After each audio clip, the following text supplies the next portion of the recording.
চরম আর্থিক দুরবস্থায় থাকা ২০টি ব্যাংক বহির্ভূত আর্থিক প্রতিষ্ঠানকে একীভূত করার উদ্যোগ নিয়েছে বাংলাদেশ ব্যাংক। আমানতকারীদের জমানো টাকা ফেরত দিতে না পারা, উচ্চ খেলাপি ঋণ ও মূলধন ঘাটতি, এ তিন সূচকের ভিত্তিতে এসব প্রতিষ্ঠান চিহ্নিত করা হয়েছে। সব প্রতিষ্ঠানকে একীভূত করে একটি বা দুটি প্রতিষ্ঠান হতে পারে। অন্যদিকে ইসলামী শরিয়া ভিত্তিক পরিচালিত ৬টি আর্থিক প্রতিষ্ঠানকেও একীভূত করার প্রক্রিয়া শুরু হয়েছে। গত জানুয়ারিতে এসব ব্যাংকের সম্পদের প্রকৃত অবস্থা যাচাই শুরু হয়। প্রক্রিয়াটি এখন প্রায় চূড়ান্ত পর্যায়ে রয়েছে। এ খবরের বিস্তারিত জানবো আজকের সমকাল সংবাদ পর্যালোচনায়। স্টুডিওতে আছেন সমকালের সহযোগী সম্পাদক জাকির হোসেন। জাকির হোসেন, সমকাল স্টুডিওতে আপনাকে স্বাগতম। ধন্যবাদ আপনাকে। কেমন আছেন? ভালো আছি। আপনার কাছে আমার প্রথম প্রশ্ন, ২০ প্রতিষ্ঠান একীভূত হচ্ছে, এই ঘটনার আসলে মূল উদ্দেশ্য কি? বাংলাদেশ ব্যাংক সম্প্রতি তাদের সম্পদের যে গুণগত মান, তাদের খেলাপি ঋণ পরিস্থিতি, তাদের লোকসান পরিস্থিতি, এগুলোর উপরে একটি রিভিউ করেছে। সেখানে দেখা যাচ্ছে এসব প্রতিষ্ঠানের গড়ে যে ঋণ বিতরণ, তার মধ্যে ৮৩% বেশি খেলাপি, মানে এই টাকাটা আদায় হচ্ছে না। তো আর্থিক প্রতিষ্ঠান অথবা ব্যাংক কি করে? কারো কাছ থেকে আমানত নিয়ে আরেকজনকে ঋণ দেয়। এখন যদি বেশিরভাগ ঋণই আদায় না হয়, তাহলে তাকে অস্তিত্ব সংকটে পড়তে হয়।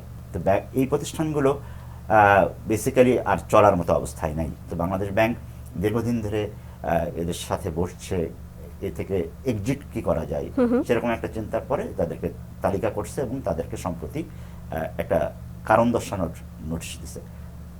এ সমস্ত প্রতিষ্ঠান আর্থিক প্রতিষ্ঠান আইন ২০২৩ অনুযায়ী তারা পরিচালিত হয়। তো ওই আইনেই আপনার বিধান রয়েছে, তাদেরকে আইনের অধীনেই নোটিশ দেওয়া হয়েছে যে কেন আপনার লাইসেন্স বাতিল করা হবে না সেটা আমাদেরকে ১৫ দিনের মধ্যে জানান। এখন ব্যাংকগুলো উত্তর দেওয়ার পরে বাংলাদেশ ব্যাংক পরবর্তী কার্যক্রমে যাবে। সরকারি মালিকানার অধীনে নেওয়ার কথা বললেন, সরকারি মালিকানায় নিয়ে ব্যাংকগুলোকে পুনর্গঠন এবং পুঁজি যোগানের পরিকল্পনা, এই জিনিসটা আসলে কিভাবে বাস্তবায়ন করা হবে? আপনি বলছেন যে এই তহবিল যোগানের কি হবে। বাংলাদেশ ব্যাংকের প্রাথমিক উদ্দেশ্য থাকবে প্রথমে এদের মালিকানাটা সরকারের হাতে সাময়িক সময়ের জন্য নিয়ে যাওয়া। কিন্তু সরকার তো এটা সাময়িক সময়ের জন্য নিলেও সরকার তো এটা ইন দ্য লং রান পরিচালনা করবে না। তখন সরকার এটার অবস্থা ভালো করে স্ট্র্যাটেজিক ইনভেস্টর, দেশি হোক বিদেশি হোক, তাদের কাছে এটার মালিকানা ট্রান্সফার করার চেষ্টা করবে। তখন কি করবে? এর তো কিছু ব্যাড অ্যাসেট আছে, কিছু গুড অ্যাসেট আছে। তো ঋণ যেগুলো ব্যাড অ্যাসেট সেগুলো আদায়ের জোরদার করবে। আর এটাকে আপনার আরেকটা তৃতীয় সত্তার কাছে দিয়ে পরিচালিত করবে, সেটাকে ব্রিজ ব্যাংক বলা হচ্ছে আর কি। তো এভাবে এই ব্যাংকগুলোকে একটা এক্সিটের মাধ্যমে নেবে। আর বাংলাদেশ ব্যাংকের উদ্দেশ্য হচ্ছে যে এর যারা শেয়ার হোল্ডার এবং যারা এইসব ব্যাংকে আমানত রেখেছে তারা যাতে ক্ষতিগ্রস্ত না হয়। আচ্ছা, আমার পরের প্রশ্ন এটাই ছিল যে এই যে একীভূত করার মাধ্যমটা, এর মাধ্যমে আসলে আমানতকারীদের স্বার্থ রক্ষা বা তাদের যে আমানত, এটা আসলে নিশ্চিত করা হবে কিভাবে? তাদের এই উদ্যোগের মূল উদ্দেশ্যই হচ্ছে এ সমস্ত ব্যাংক যেহেতু তাদের প্রচুর সংকট তারা তৈরি করে ফেলেছে এবং তার পেছনে আপনার বড় ধরনের অনিয়ম এবং জালিয়াতি রয়েছে। দেখা গেল যে শত শত কোটি টাকা ঋণ দেওয়া হয়েছে ভুয়া কাগজপত্রের মাধ্যমে, ভুয়া প্রতিষ্ঠানের নামে। এখন সেই ঋণ তো আর ফেরত আসতেছে না, এই ঋণটা লোপাট হয়েছে, বিদেশে পাচার হয়েছে অনেকটাই।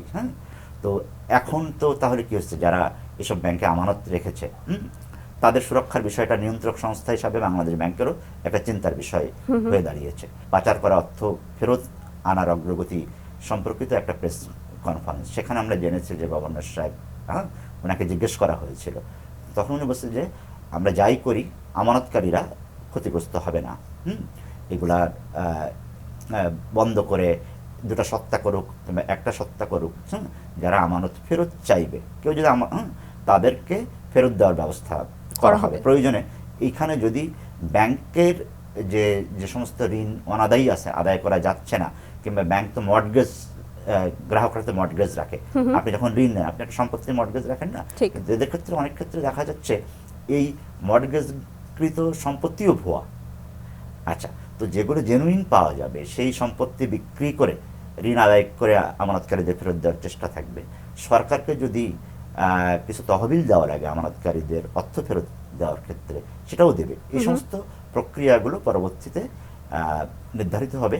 এটার জন্য বাংলাদেশ ব্যাংক বিভিন্ন পর্যায়ে কমিটি গঠন করেছে। বাংলাদেশ ব্যাংকের একটি স্বতন্ত্র ইউনিট কাজ করতেছে, এবং যে আইনটা হয়েছে এই আইনে বলা হয়েছে শুধুমাত্র এই ব্যাংক নিষ্পত্তির জন্য একটি আলাদা বিভাগ গঠন করা হয় বাংলাদেশ ব্যাংকে। তারা এর ব্যাপারে বিস্তারিত কাজ করবে পরবর্তীতে। ব্যাংকগুলোর পরিচালনা পর্ষদ পুনর্গঠন ও নিয়ন্ত্রণ, এই যে পদক্ষেপ, এর মাধ্যমে আসলে অনিয়ম বা জালিয়াতি রোধে এই পদক্ষেপ আসলে কতটা কার্যকর হবে? আচ্ছা, ইতিমধ্যে বেশ কিছু ব্যাংকে, বাংলাদেশ ব্যাংক এই সরকার পরিবর্তনের পর নতুন গভর্নর নিয়োগের যখন হয়, বেশ কিছু ব্যাংকের পর্ষদ বাংলাদেশ ব্যাংক রিস্ট্রাকচার করেছে। সেখানে স্বতন্ত্র কিছু পরিচালক নিয়োগ দেওয়া হয়েছে, যারা বিভিন্ন ক্ষেত্রে অভিজ্ঞ পেশাজীবী, যারা আর্থিক খাত ভালো বুঝেন। তো ব্যাংকগুলোর পরিচালনা পর্ষদে, কিছু ব্যাংকের পরিচালনা পর্ষদে ইতিমধ্যে এটা পরিবর্তন এসেছে। এখন যেটা হয়েছে যে আগে আপনার বেশ কয়েক বছর ধরে যেভাবে অনিয়ম এবং জালিয়াতির মাধ্যমে ব্যাংকগুলোতে এক ধরনের রক্তক্ষরণ চলছিল, ব্লিডিং হচ্ছিল, বাংলাদেশ ব্যাংকের নতুন নেতৃত্ব চেষ্টা করছে যে আগের এই অনিয়মটাকে, এ ধরনের অনিয়ম যাতে আর না হয় সেটা আগে বন্ধ করা। দেন হচ্ছে আগে যে সমস্ত অনিয়ম এবং জালিয়াতি হয়েছে, সেই জালিয়াতির মাধ্যমে যে সমস্ত ঋণ লোপাট হয়েছে, সেই ঋণগুলো কিভাবে আদায় করা যায় এবং আমানতকারীদের স্বার্থ রক্ষা করা যায়। তো বাংলাদেশ ব্যাংক এখন ব্যাংকগুলোর সাথে বসে ঠিক করছে, তাদের কাছ থেকে প্ল্যান চাচ্ছে যে তোমরা কি করতে চাও।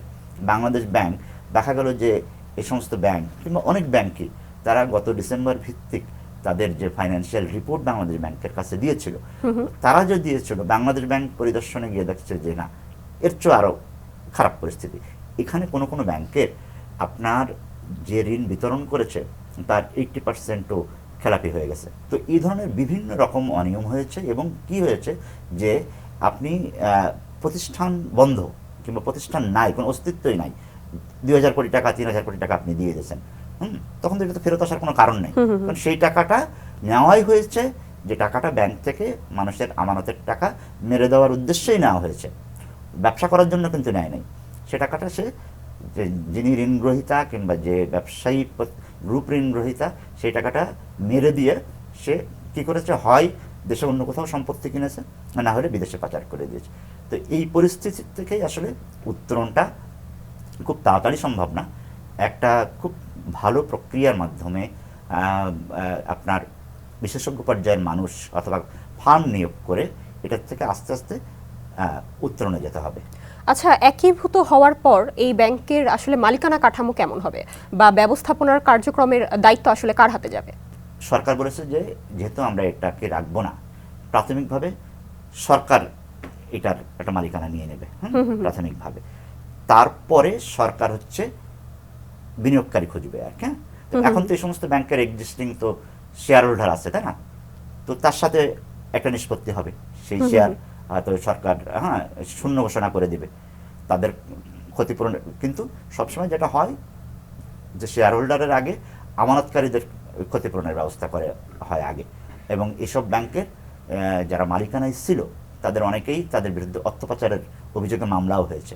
তাদের ক্ষেত্রে কি হবে, দেখা গেল তার বিরুদ্ধে যদি পাচারের অভিযোগ প্রমাণিত হয়, তাহলে তার এই শেয়ার বাজেয়াপ্ত হবে। তো এইগুলা প্রত্যেকটা ব্যাংকের ক্ষেত্রে আসলে আমানত এবং এটার মালিকানা পরবর্তীতে সরকার কোনভাবে নিষ্পত্তি করবে এখন আমরা সুস্পষ্ট তথ্য জানি না, তবে সরকার বলছে যে এটা নিষ্পত্তি করবে। ব্যাংক রেজুলেশন অধ্যাদেশ 2025 এর আওতায় তো এই কার্যক্রম, এই কার্যক্রম আসলে আর কতগুলো ব্যাংকের ক্ষেত্রে হতে পারে, বা সামনে আর কোনো এরকম পরিকল্পনা আছে কিনা? আমরা সুনির্দিষ্টভাবে এরকম হয়তো বলা যাবে না, কিন্তু এই যে 6টা ব্যাংক ইসলামী শরিয়া ভিত্তিক চিহ্নিত করেছে, এর বাইরেও ইসলামী শরিয়া ভিত্তিক নয় এরকম কনভেনশনালও কিছু ব্যাংক আছে যেগুলোর অবস্থা খুবই দুর্বল। আমি এক্ষেত্রে দেখেন, যেমন একটা ব্যাংকের কথা বলতে পারি, আপনার ন্যাশনাল ব্যাংক, যেগুলোতে একটা পারিবারিক আধিপত্য ছিল দীর্ঘদিন। তারা ব্যাংকটাকে আপনার তাদের যারা পরিচালনায় ছিল তাদের হস্তক্ষেপেই ব্যাংকটিতে প্রচুর ঋণ অনিয়মের মাধ্যমে বের হয়ে গেছে। তো এই ধরনের আরও দুই একটা ব্যাংক এরকম রয়েছে। তা আমার ধারণা যে ব্যাংক আমাদের দেশে হয়তো অ্যারাউন্ড 60 ব্যাংকস আছে। আমার ধারণা যে বাংলাদেশ ব্যাংক, আমরা আগে জেনেছি 10 থেকে 12টা ব্যাংকের ব্যাপারে বাংলাদেশ ব্যাংকের চিন্তাভাবনাটা প্রাথমিকভাবে এমন। আর আর্থিক প্রতিষ্ঠান যেটা ব্যাংক বহির্ভূত সেটা বাংলাদেশে আছে 35টা। তো সেটার মধ্যে তো আপনারা আজকের নিউজে দেখছেন যে 20টা ইতিমধ্যেই সিলেক্ট হয়ে গেছে। আমার মনে হয় যে আর্থিক প্রতিষ্ঠান বাকিগুলা মোটামুটিভাবে ভালো, কয়েকটি আছে বেশি ভালো। যেটা হয়েছে কি যে একটা সেক্টরের অর্ধেকের বেশি প্রতিষ্ঠান যখন রুগ্ন হয়ে যায় তখন ভালো প্রতিষ্ঠানগুলোর উপর প্রভাব পড়ে, ওই সেক্টরের উপরে মানুষের আস্থা কমে যায়। তখন কি হবে যে যখন সে দেখতেছে যে আমি 5টা প্রতিষ্ঠানের অবস্থা এই, তো আমি তখন এই খাতের প্রতি আগ্রহ দেখাবো না যে না আমি আর্থিক প্রতিষ্ঠানে টাকা রাখবো না, আমি বেটার অন্য কোনো ব্যাংক খুঁজি। এবং এই সমস্ত পরিস্থিতি অনেক সময় কি হয় যে মানুষ ব্যাংক কিংবা আর্থিক প্রতিষ্ঠানের প্রতি আস্থা হারালে সেইটার প্রভাব কিন্তু খুবই মারাত্মক। তখন কি হবে, সে হয়তো বাসায় টাকা রাখবে, কিংবা সে হয়তো উচ্চ সুদের প্রলোভনে এই যে ইসের মতো কোম্পানি যারা মাল্টি লেভেল মার্কেটিং কোম্পানি কিংবা সমবায় সমিতির নামে যারা মানুষের কাছ থেকে বলে যে আমার কাছে টাকা দেন, আমি ব্যবসায় খাটিয়ে আপনাকে অনেক সুদে দেব, এই সমস্ত দিকে যাওয়ার ঝুঁকি তৈরি হয়। তখন এটা একটা অর্থনীতির জন্য সার্বিকভাবে একটা বড় ধরনের খারাপ পরিণতির দিকে নিয়ে যায়। তো এইরকম একটা বাস্তবতায় বাংলাদেশ ব্যাংক প্রাথমিকভাবে এই রেগুলেশনের কিছু উদ্যোগ আমরা দেখছি, প্রক্রিয়াটা আমরা পরবর্তীতে দেখতে পারবো। জাকির হোসেন, আপনার কাছে আমার শেষ প্রশ্ন যে এই যে একীভূতকরণ প্রক্রিয়া, এর মাধ্যমে দেশের অর্থনৈতিক খাত কি শক্তিশালী হবে কিনা আপনি কি মনে করেন?